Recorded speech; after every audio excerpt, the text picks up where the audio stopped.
Auto rickshaw ಚಾಲಕರ ಮತ್ತು ಮಾಲೀಕರ ವಿವಿಧ ಬೇಡಿಕೆ ಈಡೇರಿಸುವಂತೆ ಆಗ್ರಹಿಸಿ ಫೆಬ್ರವರಿ 26ರಂದು ಬೆಂಗಳೂರಿಗೆ ಪಾದಯಾತ್ರೆ ನಡೆಸಲು ಸಂಯುಕ್ತ ಕರ್ನಾಟಕ ಆಟೋ ರಿಕ್ಷಾ ಚಾಲಕರ ಮತ್ತು ಮಾಲೀಕರ ಕ್ಷೇಮಾಭಿವೃದ್ಧಿ ಸಂಘ ನಿರ್ಧರಿಸಿದೆ.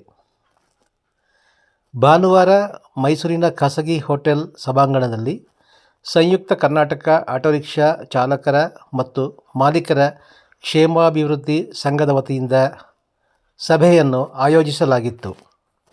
ಸಭೆಯಲ್ಲಿ ಸಂಘದ ಅಧ್ಯಕ್ಷ ಎಂ.ವಿ. ಶ್ರೀನಿವಾಸ ಮಿತ್ರ ಮಾತನಾಡಿ, ಫೆಬ್ರವರಿ 26ರಂದು ಬೆಳಗ್ಗೆ 10 ಗಂಟೆಗೆ ಮೈಸೂರಿನ ಕೋಟೆ ಆಂಜನೇಯಸ್ವಾಮಿ ದೇವಸ್ಥಾನದ ಮುಂಭಾಗದಿಂದ 200ಕ್ಕೂ ಹೆಚ್ಚು ಆಟೋ ಚಾಲಕರು ಮತ್ತು ಮಾಲೀಕರು ಬೆಂಗಳೂರಿಗೆ ಪಾದಯಾತ್ರೆ ಮೂಲಕ ತೆರಳಿ ಮುಖ್ಯಮಂತ್ರಿಗಳಿಗೆ ವಿವಿಧ ಬೇಡಿಕೆಗಳ ಈಡೇರಿಸುವಂತೆ ಒತ್ತಾಯಿಸಿ ಮನವಿ ಸಲ್ಲಿಸುತ್ತೇವೆ ಎಂದು ಸಂಯುಕ್ತ ಕರ್ನಾಟಕ ಆಟೋ ಚಾಲಕರು ಮತ್ತು ಮಾಲೀಕರ ಸಂಘದ ವತಿಯಿಂದ ಏನು ಆಟೋ ಚಾಲಕರು ಮತ್ತು ಮಾಲೀಕರ ಸಮಸ್ಯೆಗಳನ್ನು ಇತ್ಯರ್ಥಪಡಿಸಬೇಕು ಅನ್ನೋ ಉದ್ದೇಶವನ್ನು ಇಟ್ಕೊಂಡು ದಿನಾಂಕ 26ನೇ ತಾರೀಕು ಬೆಳಗ್ಗೆ 10 ಗಂಟೆಗೆ ಪ್ಯಾಲೇಸ್ ಗ್ರೌಂಡ್ ಇಲ್ಲಿಂದ ಪಾದಯಾತ್ರೆಯನ್ನು ಹಮ್ಮಿಕೊಂಡು 2ನೇ ತಾರೀಕು ಮಾನ್ಯ ಮುಖ್ಯಮಂತ್ರಿಗಳಿಗೆ ಮನವಿಯನ್ನು ಸಲ್ಲಿಸುವ ಕಾರ್ಯಕ್ರಮವನ್ನು ಹಮ್ಮಿಕೊಂಡವ್ರೆ. ಈ ಕಾರ್ಯಕ್ರಮವನ್ನು ಹಮ್ಮಿಕೊಂಡಿದ್ದರ ಅಂಗವಾಗಿ ಇವತ್ತು ಪೂರ್ವಭಾವಿ ಸಭೆಯನ್ನು ಕರೆದು ನಿಮ್ಮೆಲ್ಲರ ಅನಿಸಿಕೆ ಅಭಿಪ್ರಾಯಗಳನ್ನು ಪಡೆದು ಮುಂದಿನ ಕಾರ್ಯಚಟುವಟಿಕೆಗಳನ್ನು ಯಾವ ರೀತಿ ಹಮ್ಮಿಕೋಬೇಕು ಅಂತ ತೀರ್ಮಾನವನ್ನು ಕೈಗೊಳ್ಳೋಕ್ಕೋಸ್ಕರ ಈ ಸಭೆಯನ್ನು ಆಯೋಜನೆ ಮಾಡಿದ್ದಾರೆ. ಈ ಸಂಘಟನೆಯ ಅಧ್ಯಕ್ಷರಾದ ಶ್ರೀನಿವಾಸ ಮಿತ್ರ ಅವರು, ಕಿರಣ್ ಸರ್ ಅವರು ಎಲ್ಲರೂ ಸೇರಿ ಇವರು ಈ ಹೋರಾಟ ಅವರ ಸ್ವಾರ್ಥ ಬದುಕಿಗೋಸ್ಕರ ಏನು ಮಾಡ್ತಾ ಇರೋವಂಥ ಹೋರಾಟ ಅಲ್ಲ. ಇದು ಏನು ನಿರಂತರವಾಗಿ 20-30 ವರ್ಷಗಳಿಂದ ಆಟೋ ಚಾಲಕರ ಸಮಸ್ಯೆಯನ್ನು ಇತ್ಯರ್ಥಪಡಿಸಬೇಕು ಅನ್ನೋ ಉದ್ದೇಶವನ್ನು ಇಟ್ಕೊಂಡು ನಿರಂತರವಾಗಿ ಹೋರಾಟ ಮಾಡ್ಕೊಂಡು ಬರ್ತಾ ಇರುವಂಥ ಸಂಘಟನೆ ಇದು.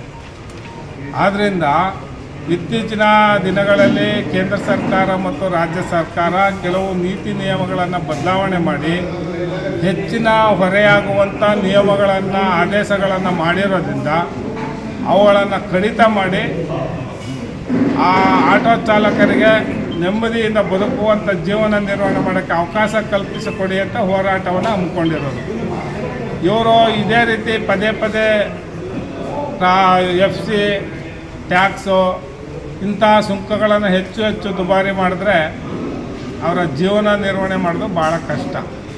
ಒಂದು ಕಡೆ ಪೆಟ್ರೋಲ್ ಡೀಸೆಲ್ ಗ್ಯಾಸ್ ದರ ಹೆಚ್ಚಳ, ಇನ್ನೊಂದು ಕಡೆ ಜೀವನ ನಿರ್ಣಯ ದಿನಬಳಕೆ ವಸ್ತುಗಳ ಹೆಚ್ಚಳ, ಜೊತೆಗೆ FC ಇವೆಲ್ಲ ಹೆಚ್ಚಳ ಆದಾಗ ಅವರು ಆಟೋ ವೃತ್ತಿನೇ ಬಿಟ್ಬಿಡೋವಂಥ ಪರಿಸ್ಥಿತಿ ಬರ್ಬೋದು. ಆದ್ದರಿಂದ ಇದಕ್ಕೆ ಅವಕಾಶ ಕೊಡಬಾರ್ದು. ರಾಜ್ಯ ಮತ್ತು ಕೇಂದ್ರ ಸರ್ಕಾರ ಇವರ ಮನವಿಯನ್ನು ಪರಿಗಣಿಸಿ ಆದಷ್ಟು ಸಮಸ್ಯೆಯನ್ನು ಇತ್ಯರ್ಥಪಡಿಸಿ ಇವರ ಬದುಕು ಹಸನಾಗೋಕ್ಕೆ ಅವಕಾಶ ಕಲ್ಪಿಸಿಕೊಡ್ಬೇಕು ಅಂತ ನಾವು ರಾಜ್ಯ ಮತ್ತು ಕೇಂದ್ರ ಸರ್ಕಾರವನ್ನು ಈ ಮೂಲಕ ಒತ್ತಾಯಪಡಿಸ್ತೀವಿ. ಸಮಾಜದ ಮುಂದೆ ನಾವು ವಿಷಯ ತರ್ತಾ ಇರೋದೇನು ಅಂತ ಅಂದರೆ, ನಮ್ಮ ಸಂಘ ಸ್ಥಾಪನೆಯಾಗಿ ಸುಮಾರು 30 ವರ್ಷ ಆಯಿತು. ಕಾರಣ 94ರಲ್ಲಿ ಓಪನ್ ಮಾಡೋದಂಥ ಸಂದರ್ಭದಲ್ಲಿ ಸಂಯುಕ್ತ ಕರ್ನಾಟಕ ಆಟೋ ರಿಕ್ಷಾ ಚಾಲಕರ ಮಾಲೀಕರ ಸಂಸ್ಥೆ ಅಂತ ಇತ್ತು. 2000ನೇ ಇಸ್ವಿನಲ್ಲಿ ಏನಾಗ್ತದೆ, ಇದು ಸಂಘ ಮಾಡೋದು ಸಂಯುಕ್ತ ಕರ್ನಾಟಕ ಆಟೋ ರಿಕ್ಷಾ ಚಾಲಕರ ಮಾಲೀಕರ ಸಂಘ ಅಂತ. ಉದ್ದೇಶ ಏನಂದರೆ, ನಮ್ಮ ಆಟೋ ಚಾಲಕರಿಗೆ ಒಂದು ಉತ್ತಮವಾದ ಭವಿಷ್ಯ ರೂಪಿಸಬೇಕು ಅನ್ನೋ ಒಂದು ಉದ್ದೇಶಕ್ಕೆ SS ಶಾಸ್ತ್ರಿಯವರು ಅಂದರೆ ಸುರೇಂದ್ರನಾಥ್ ಅಂತ ಶಾಸ್ತ್ರಿಯವರು 83-84ರಲ್ಲಿ ಮೈಸೂರು ನಗರದಲ್ಲಿ ಸಂಘಟನೆನ ಚುನಾವಣೆ ಮುಖಾಂತರ ಆಯ್ಕೆ ಮಾಡಿದ್ರು. ಅಂಥವ್ರು ಸೋಲಿಸ್ಬಿಟ್ರು. ಅವ್ರ ಶಿಷ್ಯ ನನ್ನ ಮೊದಲನೇದಾಗಿ. ಎರಡನೇದಾಗಿ ಸುರೇಂದ್ರನಾಥ್ ಅಂತ ಅಂದ್ಬಿಟ್ಟು ಲಾಯರ್ ಇದ್ದರು. ಅವರು ಆಟೋ ಡ್ರೈವರೇ. ಅವರು ಕೂಡ ನಮ್ಮನ್ನು ಸಂಘಟನೆಗೆ ತಂದಂಥ ಸಂದರ್ಭ.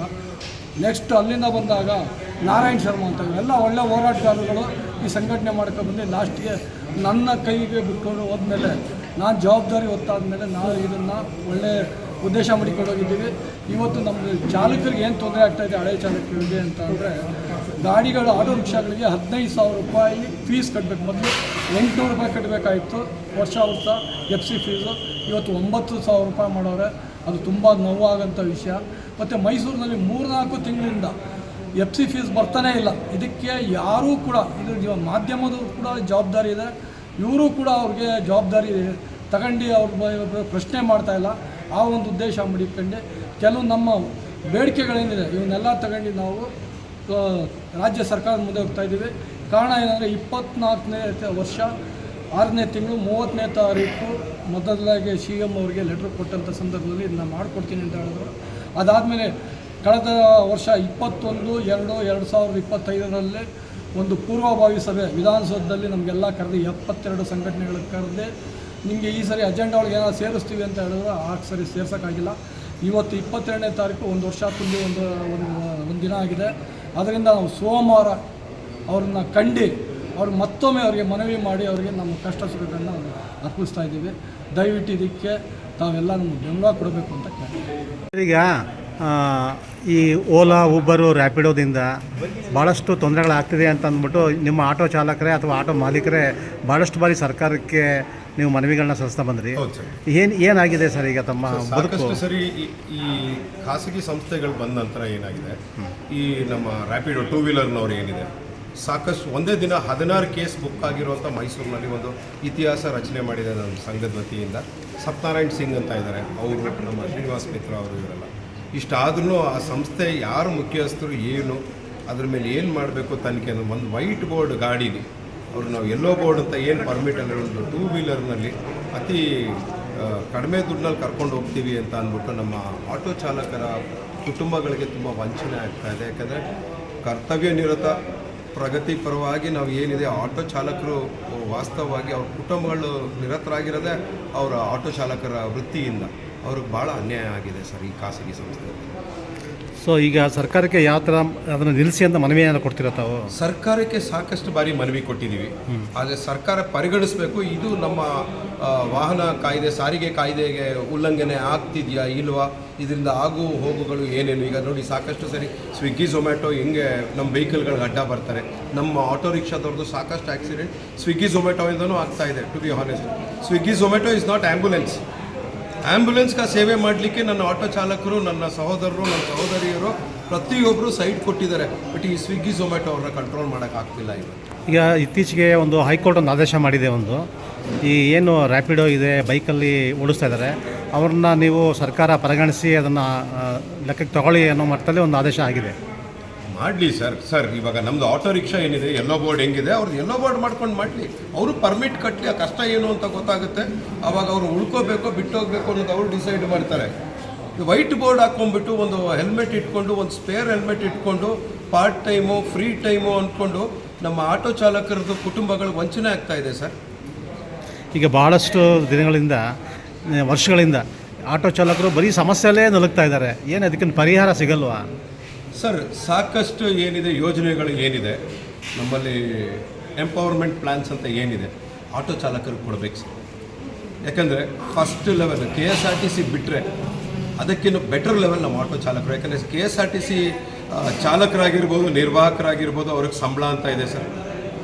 ಕಡೆಯದಾಗಿ ಅವ್ರಿಗೆ ಏನಾದರೂ ಒಂದು PF ಪೆನ್ಷನ್ ಅಂತ ಇದೆ ಸರ್. ಒಂದು ಸಾಮಾಜಿಕ ನ್ಯಾಯ ಇದೆ ಸರ್. ಆ ಒಂದು 25 ವರ್ಷದ 30 ವರ್ಷದ ಸೇವೆಗೆ ಏನಿದೆ ಕುಟುಂಬವಾಗಿ ಒಂದು ನಿರ್ದಿಷ್ಟವಾದಂಥ ಒಂದು ಆದಾಯ ಇದೆ ಸರ್. ನನ್ನ ಆಟೋ ಚಾಲಕರಿಗೆ ಇಲ್ಲ ಸರ್. ಇದು ನನ್ನ ವಂಚನೆ ಆಗಿದೆ ಸರ್. ಎರಡನೇದು ESI PF ಫೆಸಿಲಿಟಿ ಇಲ್ಲ ಸರ್. ಕಾರ್ಮಿಕ ಕಾಯ್ದೆ ಅಡಿಯಲ್ಲಿ ಇವ್ರನ್ನ ಏನಿದೆ ಅಸಂಘಟಿತ ಕಾರ್ಮಿಕರು ಅಂತ ಪರಿಗಣಿಸಿ ಇವ್ರುಗಳಿಗೆ ಏನಿದೆ ಒಂದು ಇದ್ರ ಕಡೆಯಿಂದ ಸರ್, ಕಾರ್ಮಿಕ ಇಲಾಖೆಯಿಂದ ಅವ್ರಿಗೊಂದು ಕಾರ್ಡ್ ಕೊಟ್ಟು group insurance, exactly group insurance ಆಗ್ಬೋದು, ಜೊತೆಗೆ ESI ಫೆಸಿಲಿಟಿ. ಬಿಕಾಸ್ ಅವರು ಹಾಸ್ಪಿಟ್ಲ್ಗೆ ಹೋಗಿ ಟ್ರೀಟ್ಮೆಂಟ್ ತೊಗೊಳ್ತಾನೆ ಈ ಕುಂದುಕೊರತೆಗಳು ಜಾಸ್ತಿ ಆಗ್ತಾ ಇದೆ. ನಮ್ಮ ಆಟೋದವರು ಅಂದರೆ ಯಾರು 5 ಸ್ಟಾರ್ ರೇಟಿಂಗ್ ಅವರಲ್ಲ. ಎಲ್ಲ ಏನಿದೆ ಒಂದು ಮಿಡಲ್ ಕ್ಲಾಸ್ಗಿನ್ನ ಕಡು ಬಡವರು ಬಂದು ಆಟೋ ರಿಕ್ಷಾ ಚಾಲಕರಾಗ್ತಾರೆ. ಕೆಲವರು ಇಂಪ್ರೂವ್ ಆಗಿ ಒಳ್ಳೆಯವರು ಆಗಿದ್ದಾರೆ, ಅದ್ರಲ್ಲಿ ಖಂಡಿತ ಇಲ್ಲ ಅಂತ ಹೇಳಿ. But how much is the percentage? 0.0001%. 1% ಆಗಿಲ್ಲ ಅಲ್ಲಿ ಉದ್ಧಾರ ಅಲ್ಲಿ. ಸೊ ಈ ಫ್ರೆಟರ್ನಿಟಿನ ಎತ್ತಿ ಲಿಫ್ಟ್ ಮಾಡಲಿಕ್ಕೆ ಮಾನ್ಯ ರಾಜ್ಯ ಸರ್ಕಾರ ಮತ್ತು ಕೇಂದ್ರ ಸರ್ಕಾರ ಪರಿಗಣಿಸಬೇಕಾಗುತ್ತೆ ಸರ್. ಇವರು ಎಲೆಕ್ಷನ್ನಲ್ಲಿ ನಾನು ಆಟೋ ಚಾಲಕರು ಸರ್ ಹೋಗ್ಬಿಟ್ಟು ಪ್ರತಿಯೊಂದು ಮನೆಗೂ ಹೋಗಿ ಜನರನ್ನ ಕರ್ಕೊಂಬಂದು ದುಡ್ಡು ಇಸ್ಕೊಳ್ಳೆ ಸೇವೆ ಮಾಡೋರು ನನ್ನ ಆಟೋ ಚಾಲಕರು ಸರ್. ಒಂದು ಊಟನೂ ಎಕ್ಸ್ಪೆಕ್ಟ್ ಮಾಡದೆ ಸೇವೆ ಮಾಡೋರು ನನ್ನ ಆಟೋ ಚಾಲಕರು ಸರ್.